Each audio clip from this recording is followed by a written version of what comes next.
안녕하세요. 이행래입니다. 이제 시험이 며칠 안 남았죠.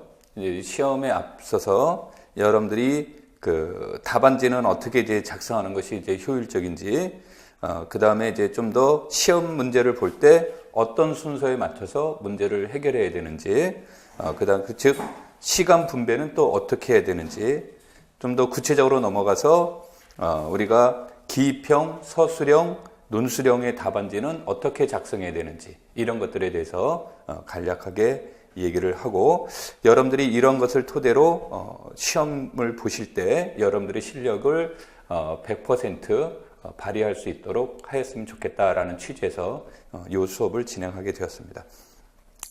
자, 먼저 이제 그 시험지를 보시면요, 이제 여기에서 간단하게 보면 일반적으로 이제 B형의 모형입니다만 시험지는 이렇게 나오게 되어 있습니다. 그럼 시험지가 나오게 되면 시험 그 수험생에 대한 유의 사항이 나오게 되고요. 그 다음에 여기 부분을 좀 클로즈해서 보시면 요 맨 밑에 면에 수학 전공 B 총 7면 중 1면 이런 식의 문제가 나와 있습니다. 그러면 이 말은 이 시험지가 총 7개의 면으로 이루어졌다는 것을 뜻하는 겁니다. 그래서 여러분들이 시험지를 받아보시게 되면 총 몇 문제인지를 반드시 몇 개 면으로 이루어졌는지를 확인해 보시고요. 그 다음에 시험을 보시자마자 문제를 바로 풀어보시지 말고요. 이 7면을 갖다가 찬찬히 한번 읽어보시면서 5분 정도의 시간을 투자해 보라는 얘기입니다.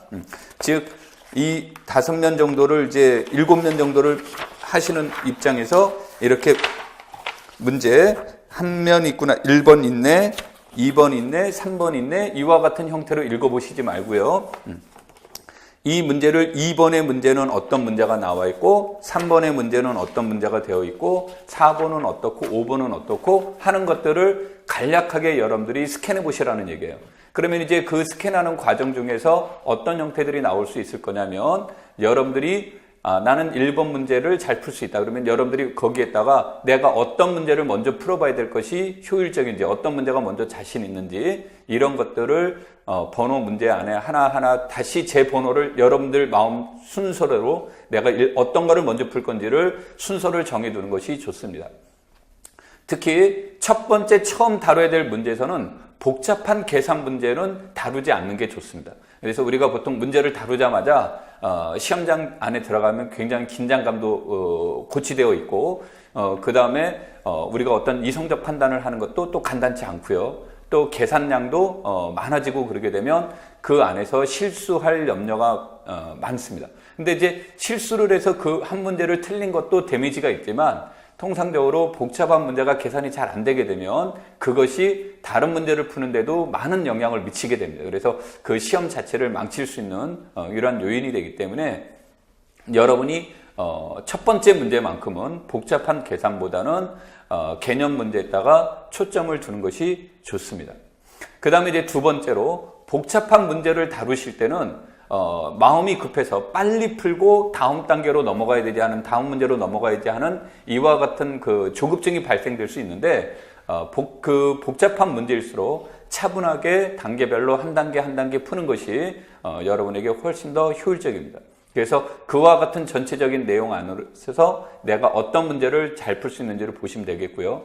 두 번째로는 이 문제를 봤는데 지금 당장은 아닌데 풀 수는 있을 것 같은데 어떡하지? 이런 문제들이 나온다면 그런 문제는 문제 번호에 세모를 먼저 쳐놓으십시오. 그래서 여러분들이 어느 정도 문제를 풀면서 긴장감도 완화가 되게 되면 그 문제를 해결하는 방안이 만들어질 수 있습니다. 그래서 그런 것에 맞춰서 여러분들이 문제를 풀어보시는 게 좋고요. 그 다음에 세 번째로는 문제가 잘 해결되지 않을 것 같다, 어렵다라고 하는 것들도 그것들을 나름대로의 번호를 여러분들이 매겨놔서 그 중에서 어떤 문제를 풀 것인가를 고민하는 게 좋습니다. 시험은 모든 문제를 푼 사람이 합격하는 것이 아니고요, 높은 점수를 맞춘 사람이 합격하는 겁니다. 그래서 여러분들이 높은 점수를 어떻게 받을 것이냐가 가장 중요한 요소가 되니까 거기에 염두에 두고 하나씩 풀어보는 게 좋습니다. 자, 그렇다면 우리가 이제 답안지 작성할 때 유의사항을 이제 보시면 되겠습니다. 여러분들이 아까도 얘기했지만 시험을 보시게 되면 수험생 유의사항이라는 것들이 있는데요. 이런 것들을 이미 숙지하고 들어가시면 좋습니다. 자, 그래서 먼저 간단하게 그 유의사항에 대해서 얘기를 해보면 문제지 및 답안지 전면의 전체 면수와 인쇄 상태를 확인하십시오. 이렇게 이제 나와 있습니다. 그래서 아까 얘기했듯이 7면이다 그러면 7면인지를 확인해 보시고요. 인쇄가 흐릿한지 제대로 나와 있는지 이런 것들을 확인해 보라는 뜻이고요. 두 번째로는 답안지는 꼭 2면이 되어 있습니다. 그래서 이게 이제 1교시 답안지 모형이고 이게 2교시 답안지 모형입니다. 그러면 어떤 것이든 간에 꼭 2개 면으로 이렇게 이루어져 있습니다. 그래서 한 면과 또 다른 한 면 2개 면으로 이루어져 있는데 이 면으로 이루어져 있으면 각 면마다 여러분들의 이름과 그 다음에 수험 번호 이런 것들을 반드시 기재를 하십시오. 앞면만 하시면 안 되고요. 뒷면도 반드시 하셔야 됩니다. 그 이유 중에 하나는 이것이 전달하는 과정 중에서 시험지가 뜯어져 있거나 했을 때 여러분 문제들이 분실될 그런 가능성도 있으니까 그런 것들을 예방하는 차원에서 반드시 각 면에 그 이름을 쓰시는 거고요. 이제 나중에 이것은 또 부정행위를 방지하는 차원과도 연관되어 있습니다. 그래서 그런 각 면마다 꼭 쓰시라는 얘기가 되겠고요. 그 다음에 답안지 면에서 모든 면 상단에 성명과 수험번호를 기재하고 검은색 펜을 사용하여 수험번호 해당 란에 이렇게 이제 여기를 보시면 요 안에 검정색으로 이렇게 진하게 표시를 하라는 뜻입니다. 자, 그런데 여기에서는 잘못됐을 경우에는 수정 테이프를 사용할 수 있습니다. 그러니까 여기에서는 내가 1번을 동그라미를 해야 되는데 0의 동그라미를 했다. 그럼 잘못되면 0의 수정을 하고 1에다가 다시 하시면 되는데 이때 수정 테이프는 여기에서만 쓸 수가 있지 실질적으로 답안 작성할 때는 수정펜을 사용하면 안 됩니다. 그러니까 그건 꼭 유념하셔야 되고요. 자, 그 다음에 세 번째, 답안 초안 작성은 문제지 여백을 활용하십시오라는 말이 나와 있는데요.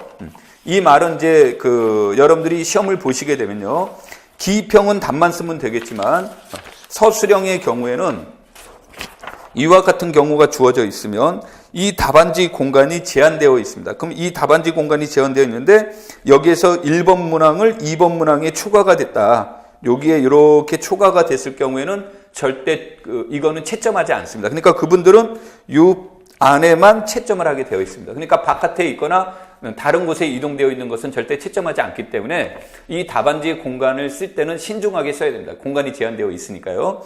그래서 그 말은 여기서는 뭐를 하냐면 이것의 답안지를 작성하기 전에 시험지를 보시게 되면 매번 시험지마다 이렇게 비어있는 여백 공간들이 있습니다. 그러니까 이 여백 공간은 여러분들이 문제 푸는 연습 공간도 될 수 있지만 답안지의 초안 작성을 하는 공간으로도 이렇게 활용이 됩니다. 그 다음에 맨 마지막 페이지를 보시면 또 이런 공간이 나와 있습니다. 그러니까 이 빈 공간이 나와 있는 건 연습장으로 활용하라는 의미가 이제 들어가 있는 거니까요.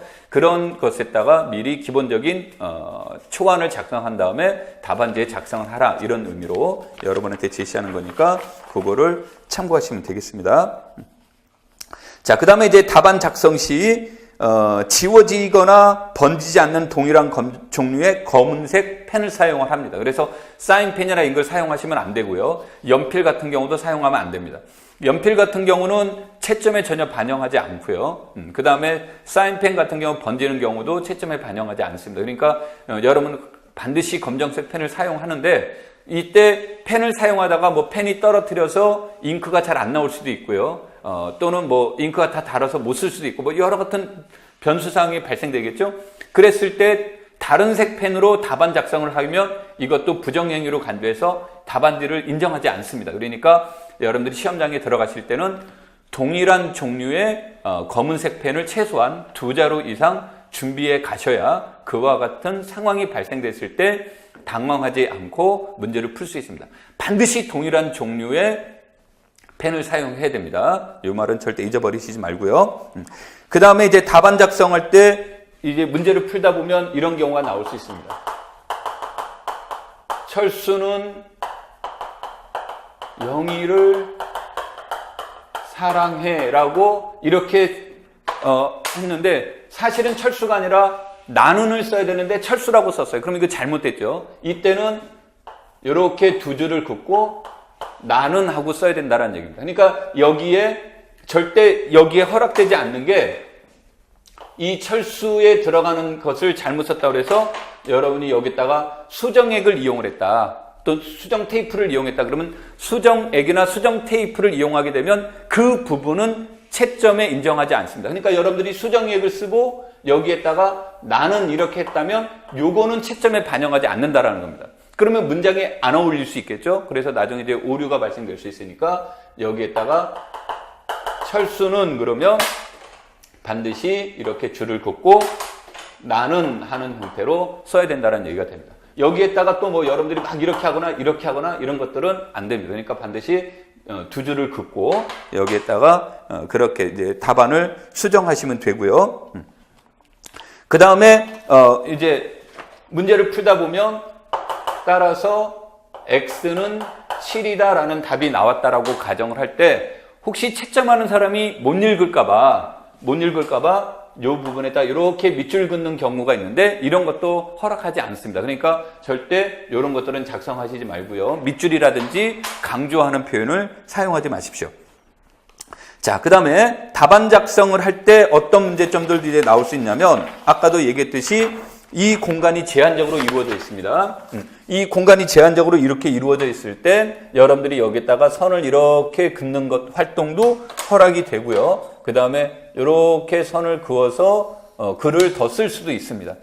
그런데 이렇게 쓰게 되게 되면 세로로 쓰게 되면 어떤 문제가 이제 발생이 될 수 있냐면 그 글씨가 굉장히 작아집니다. 그래서 이제 읽을 때 이제 곤란한 점들도 있을 수 있고 그러니까 가능하면 이렇게 먼저 선을 그어 놓고 나서 답안 작성하는 게 좋습니다.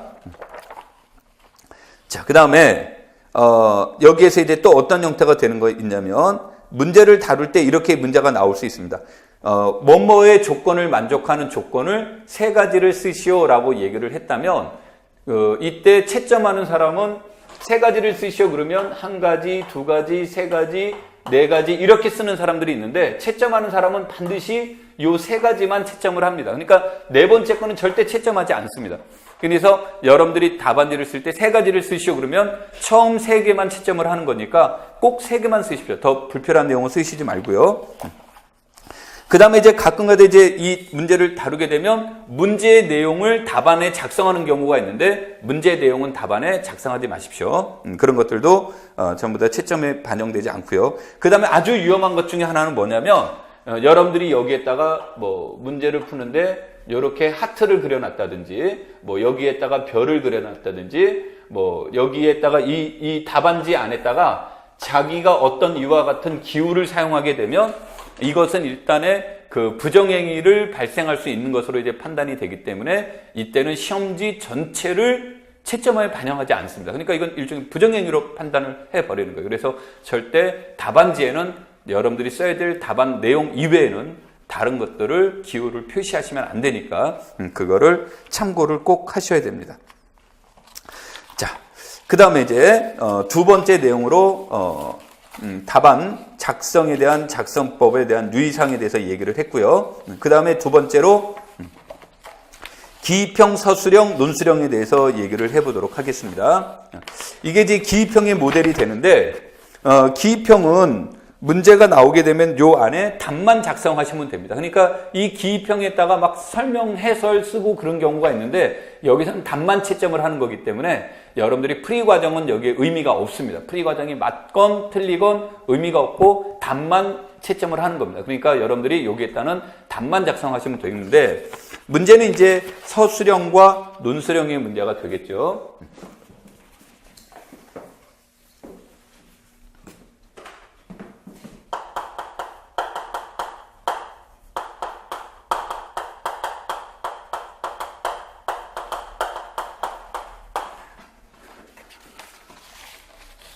자, 서술형 답안 작성에 대해서 얘기를 해보도록 하겠습니다. 자, 예를 들어서 어떤 문제가 있냐면 예를 들어서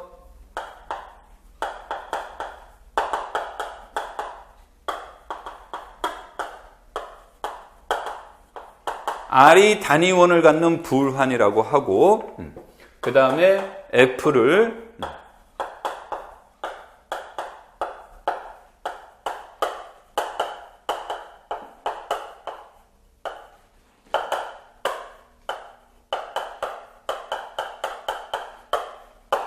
자, 이렇게 주어져 있고, 이렇게 주어져 있을 때,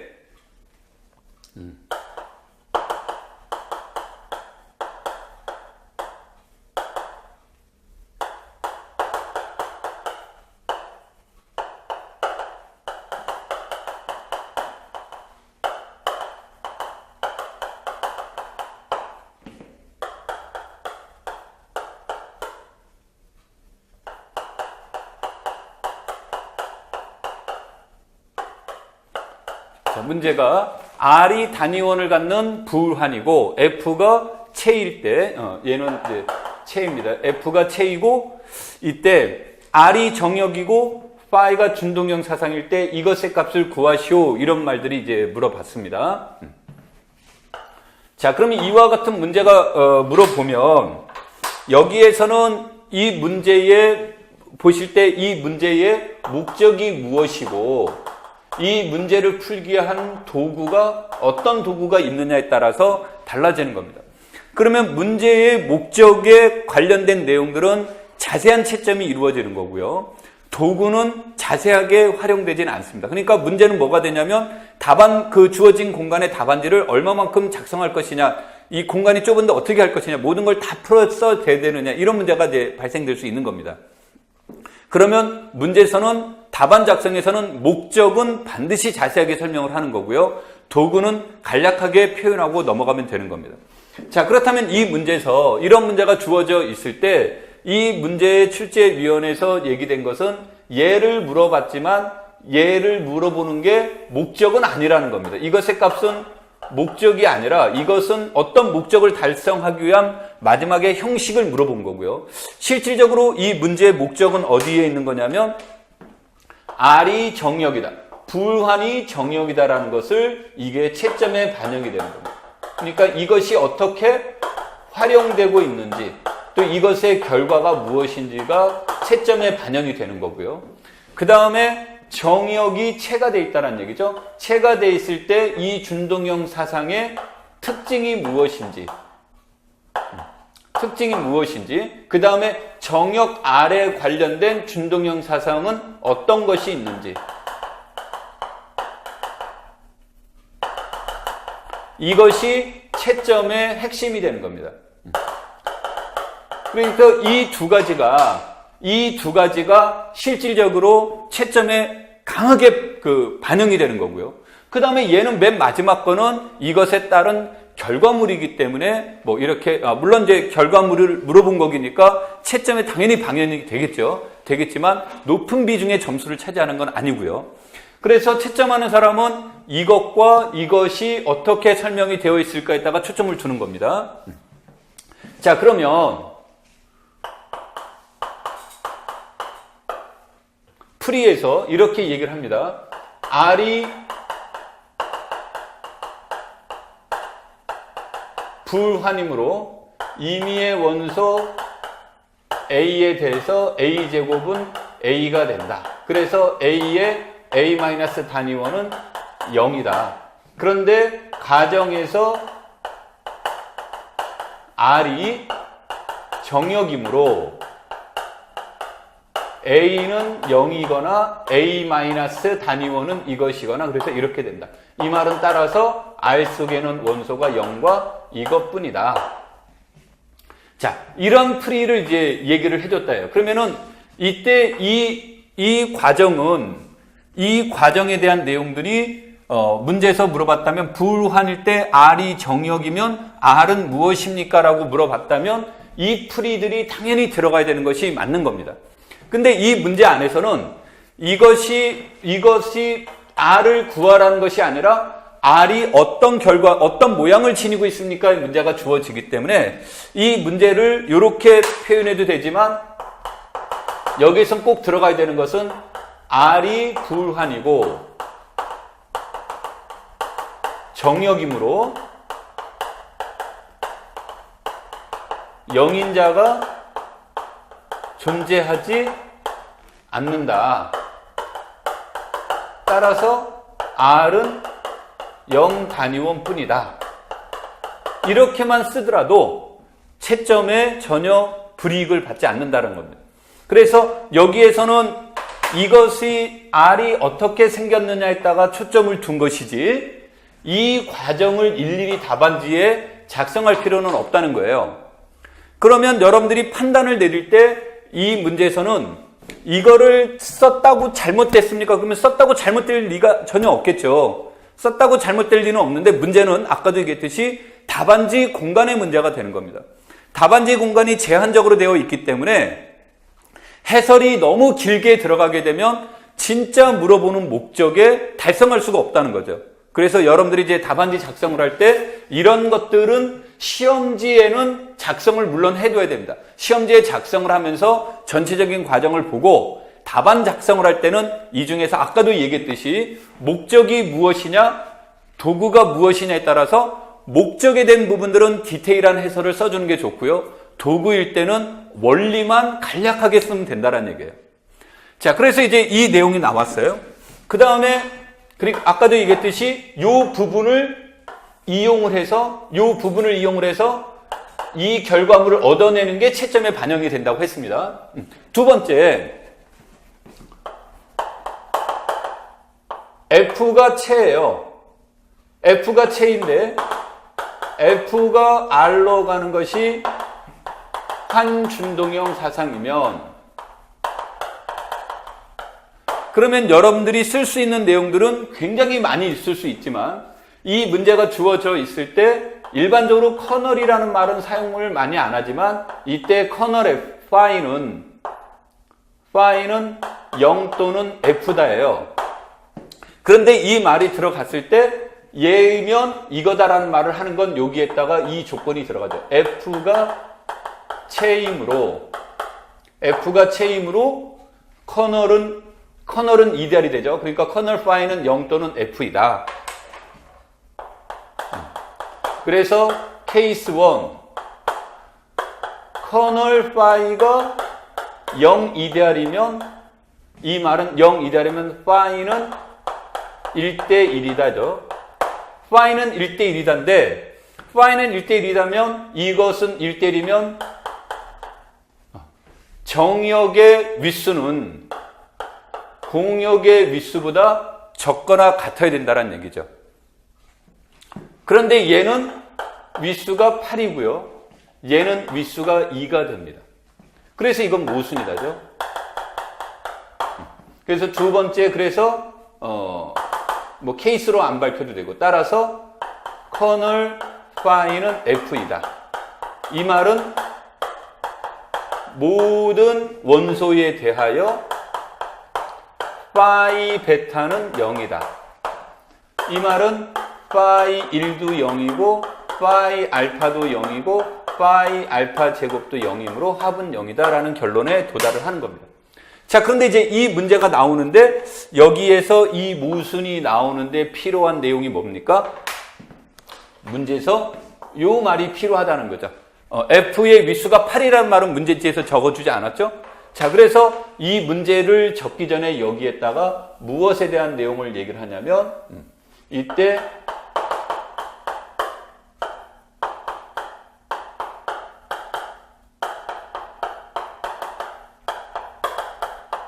이런 말들을 작성을 해준 겁니다. 그러니까 여기에서 윗수가 8이라는 말이 나오는데 그냥 뜬금없이 F의 윗수는 8이므로 말하는 말보다 얘가 8이 되는 이유를 간략하게 쓰라는 얘기죠. 그렇다고 해서 여기에다가 이 문제에서 000, 100, 010, 011, 그 다음에 001, 이런 것들, 그 다음에 100, 뭐, 111, 110, 뭐, 이런 8가지를 일일이 나열할 필요는 없다라는 거죠. 그래서 여러분들이 문제를 다루실 때 무엇이 되는 거냐면, 이거는 도구예요. 도구이기 때문에, 이런 문제들은 답안지에 일일이 그 과정을 쓸 필요는 없이 이와 같은 원리를 간단하게 써주면 된다는 얘기죠. 그래서 이 채점하는 분은 이 부분 채점할 거고요. 이 부분 간략 채점할 거고요. 그 다음에 얘가 요거일 수밖에 없는 이유. 그러니까 이 부분들은 상세하게 채점이 이루어질 겁니다. 그래서 이런 게 1점, 1점, 1점, 1점 이렇게도 나올 수 있고요. 이것을 그냥 총칭해서 2점의 문제로 봐서 1점, 2점, 1점의 문제로도 채점할 수가 있는 겁니다. 그래서 4점짜리 문제가 나오게 되는데 답안지 작성을 할 때 그래서 내가 이 풀이 과정을 다 쓰는 것보다는 요 내용이 먼저 들어가고 그 다음에 요 내용이 들어가고 요 내용이 들어가고 마지막에 답이 들어가는 겁니다. 이 네 가지 형태들을 여러분들이 채점에 반영하는 겁니다. 그래서 서술형 답안지를 쓸 때 무조건 문제를 풀었다라는 형식보다는요, 여러분들이 어떻게 풀이 과정을 쓰면서 써 나가야 될까? 이때 풀이 과정에선 꼭 들어가야 될 내용과 들어가면 안 되는 게 무엇인가? 이런 것들을 살펴봐야 되는데 답안지에 꼭 작성하기 전에 먼저 보셔야 될 게 있어요. 그게 뭐냐면 문제지 안에서 나와 있는 내용 하나하나를 수학에서 나와 있는 조건 하나하나는 힌트이자 반드시 사용해야 될 조건인 거예요. 그런데 여러분들이 그 조건들 중에서 내가 무엇인가 조건을 하나를 이용하지 않았다. 그렇다면 그 풀이는 잘못했을 뿐만이 아니고요. 여러분들은 결과는 좋은 점수를 받을 수가 없습니다. 그래서 답안 작성할 때는 반드시 여러분들이 주어진 조건들을 잘 활용하고 있는지를 봐야 되기 때문에 그럴 경우에는 이런 문제가 딱 나온다면 여러분들이 여기에다가 체크를 해놓은 거죠. 이렇게 문제가 나왔다 그러면 여기에서 불환에 대한 조건 이런 것들을 이제 하는 거죠. 조건, 그 다음에 조건, 사용이 될 조건, 환준동형 이런 것들을 F가채 이런 것들을 어떻게 이용해야 될 것인가 이런 것들을 먼저 체크를 해보고 이런 것들 각각에 대한 내용들을 답안지에 시험지에 답안지가 아니고요. 시험지에 이런 것들을 다 체크를 해놓고 어떻게 활용할 것인가를 먼저 구상을 한 다음에 답안 작성을 하는 것이 좋습니다. 그래서 이런 연습들을 꼭 해보시는 게 좋고요. 자, 그 다음에 이제 그 논술형에 대해서 이제 간략하게 얘기를 합니다. 논술형을 이제 보시게 되면 항상 이제 맨 마지막에 이런 말들이 나올 겁니다. 그래서 작성 방법이라는 말이 나오게 되는데 이 작성 방법에는 첫 번째 서론, 본론, 결론의 형식을 갖출 것 하고 나옵니다.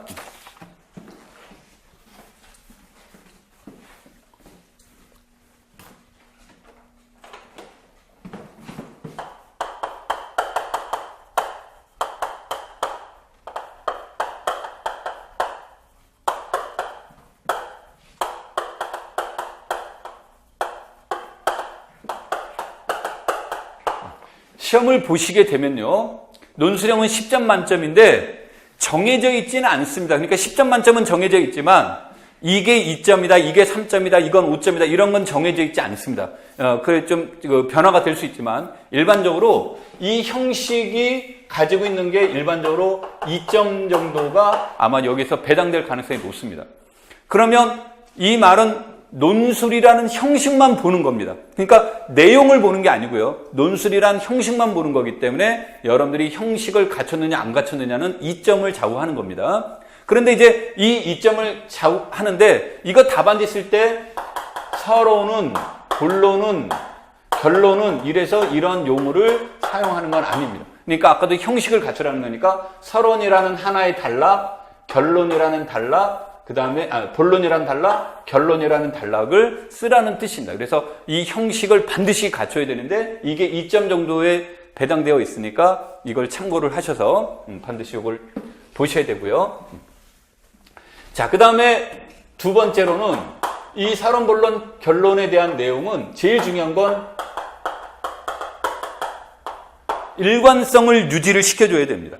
그래서 여러분들이 이 그 답안지를 작성을 할 때 일관된 내용으로 흘러가야 되지 서론 내용과 본론 내용과 결론 내용이 전혀 연결, 매치가 되어 있지 않으면 좋은 결과가 나오지 않습니다. 그래서 답안지의 결과는 항상 서론, 본론, 결론이 일관성 있게 가시는 게 좋은데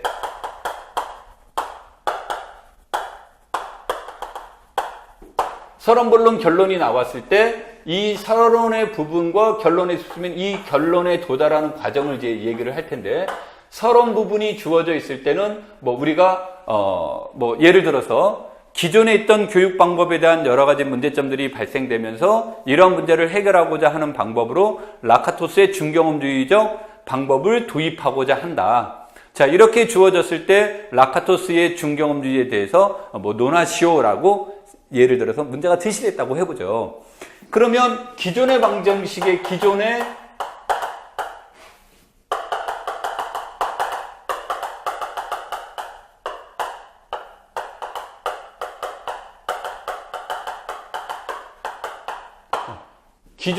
학습 방법에 대한 장점과 단점을 여러분들이 여기에다가 기술하는 게 좋습니다. 여기서 장점 부분도 있지만 우리가 이제 주로 비판하려고 하는 건 뭐가 되겠습니까? 이 단점에 대한 문제가 비판이 되겠죠. 그래서 이 기존에 있던 형태들의 장점들은 무엇이 됩니까?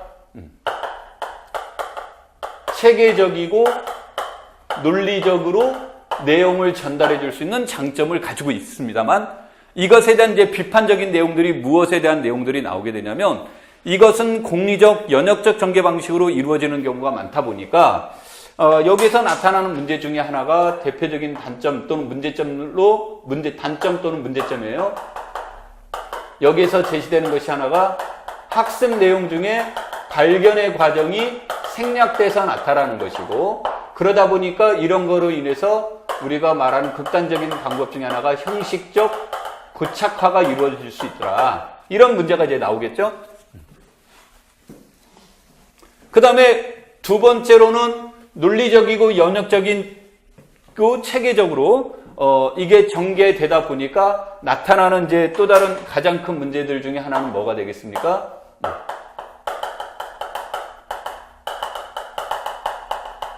비판적 사고력이 나타나지 않는 이게 이제 약화되는 문제가 되겠죠. 비판적 사고력을 기를 수 없다라는 문제가 나오게 되고요. 세 번째로는 의사소통 능력이 약화된다는 이런 문제점들이 발생되고 있더라.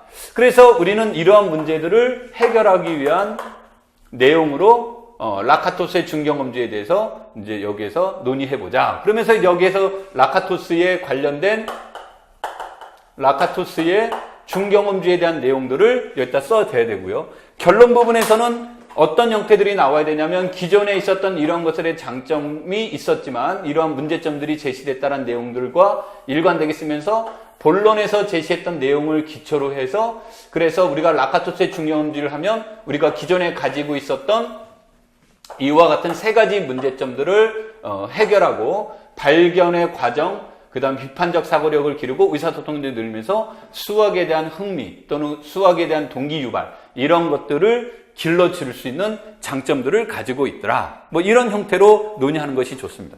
특히 이거를 쓸 때는 이럴 수 있을 것 같다. 이러이러한 경향이 있다. 이런 식의 표현은 좋지 않습니다. 그러니까 이렇게 하면 도움이 된다. 이렇게 하는 것이 발전적이다. 이러이러한 결과가 있었다. 이와 같은 단정적인 표현이 훨씬 더 좋은 표현에 해당이 됩니다. 그래서 여러분들이 이제 논수령을 쓸 때는 이런 것들인데 이런 것들을 여기서 답안지에 작성을 하되 반드시 이 형식을 갖추는 거고요. 아까도 얘기했듯이 내가 여러분한테 이해를 돕기 위해서 서론, 본론, 결론이라는 표현을 썼습니다만 답안지에는 서론, 본론, 결론이 아니라 서론, 본론, 결론을 구분해 줄 수 있는 단락으로 이렇게 표현해 주는 것이 좋고요. 그 다음에 이 내용에서 아까도 얘기했듯이 이 안에는 작성 방법 중에는 이제 어떤 형태가 나오냐면 무슨 내용은 반드시 집어넣어라 이런 문제들이 이제 나옵니다. 그러면 그 내용에 맞춰서 하는데 여러분들 중에 A를 반드시 집어넣으시오. B를 C를 넣으시오 그랬는데 A와 C는 알겠는데 B는 잘 모르겠다. 그러면 B의 내용은 거기다가 블랭크를 두거나 생략하고 넘어가시면 됩니다. 그럼 B에 관련된 부분은 물론 점수를 얻지 못하겠죠. 얻지는 못하겠지만 그와 같은 형태로 넘어가시고 반드시 형식을 갖추라는 얘기입니다. 그래서 여러분들이 답안지에 저런 것이 논수령에서 점수를 이제 얼마만큼 딸 수 있는 것인가가 가장 중요한 형태가 되고요. 그 다음에 마지막으로 시간에 대한 내용들을 간략하게 얘기를 해보면요. 시험 시간을 보면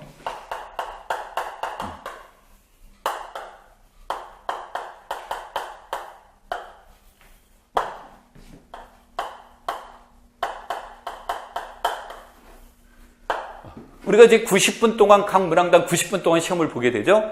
그러면 처음 5분 정도를 얘기를 하는 겁니다. 그래서 처음 5분에는 막 문제를 보자마자 문제를 풀려고 어떤 전투적인 자세를 갖지 마시고요.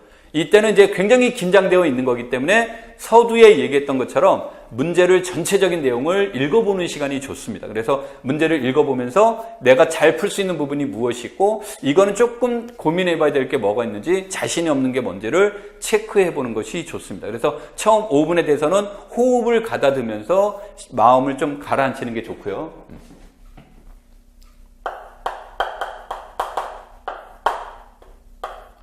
여러분들이 이제 60분 정도가 지나게 됐을 때는 반드시 여기 안에서는 답안 작성이 들어가야 됩니다. 답안 작성이 물론 이때마다 답안 작성을 하는 것도 하나의 방법이 될 수 있습니다만 60분이 넘어가면 반드시 답안 작성을 꼭 하셔야 됩니다. 특히 그 논수령 같은 경우다 그러면 논수령이 들어갔을 때는 이 논수령은 이때 꼭 답안 작성이 어느 정도 구성이 되어야 돼요. 그래서 이 답안 작성이 이루어져야 되는데 이 답안 작성을 하는데 꼭 어떤 문제들이 이제 적어되냐면 마지막 시간에 쫓겨서 답안지를 작성하는 경우가 있는데 그렇게 되면 여러분들이 옮기는 과정 중에서 오류를 범할 때가 되게 많습니다. 그래서 답안 작성은 60분 정도에 하시는 게 좋고요. 80분에서 85분이 지난 이후에 문제를 풀기 시작했다라고 가정을 해보죠. 그러니까 이전까지는 내가 무슨 문제인지 잘 몰랐는데 갑자기 뒤늦게 생각날 수 있겠죠? 그럼 이때는 여러분들이 시험지에 답안 일일이 풀이하는 과정을 쓴 다음에 답안지에 옮기는 것이 현실성이 없습니다. 그래서 이때는 답안지를 여기다가 이제 직접 답안지를 작성하는 게 좋은데요. 이거를 하다 보니까 어떤 문제점들이 많이 있었냐면 모르면 백지를 내는 경우가 많더라고요. 근데 백지는 내가 이제 뭐 조크로 눈물로 쓴 편지라고 이렇게 늘 얘기를 합니다만 눈물로 쓴 편지는 읽을 수가 없어요. 읽을 수가 없기 때문에 점수가 없죠. 그래서 항상 문제를 안다 모른다는 이분법으로 계산하면 큰일 납니다. 문제는 뭐냐면 아는 거는 다 맞춰야 되고요. 모르는 거는 그 안에서 찍든 뭐 하든 점수를 맞춰야 돼요. 1점이건 2점이건 맞춰줘야 된다는 얘기입니다. 그러면 1점이건 2점이건 맞추는 방법은 무엇이 있을까요? 그러면 간단한 게 우리가 나오는 게 뭐가 됩니까? 크게 3단계로 나눠본다면 문제 이해, 풀이 과정 이렇게 되는데 조금 더 디테일하게 하면 문제를 이해해서 여기를 풀이 과정으로 가기 위한 계획 수립 이런 것들이 이제 나올 수 있다면 여러분들이 이 과정에 대한 내용을 잘 모른다 하더라도 여기까지는 내가 자신 있다 그러면 여기까지는 반드시 답안지에 쓰셔야 됩니다. 여러분들의 생각을 반드시 답안지에 작성을 하시고 맞다 틀리다라는 것은 여러분들이 절대 속단하면 안 됩니다. 맞고 틀리고에 대한 결정은 채점하는 사람이 하는 것이지 여러분이 하는 게 아닙니다. 그러니까 그것을 염두에 두시고요. 답안지를 작성을 하면 될 겁니다. 여러분들이 올해는 좋은 결과가 있기를 간절히 바라면서 항상 마음속에서 나는 할 수 있다. 나는 된다. 이런 자신감을 가지고 남은 시간 공부하시면 좋습니다. 여러분의 합격을 진심으로 기원합니다. 감사합니다.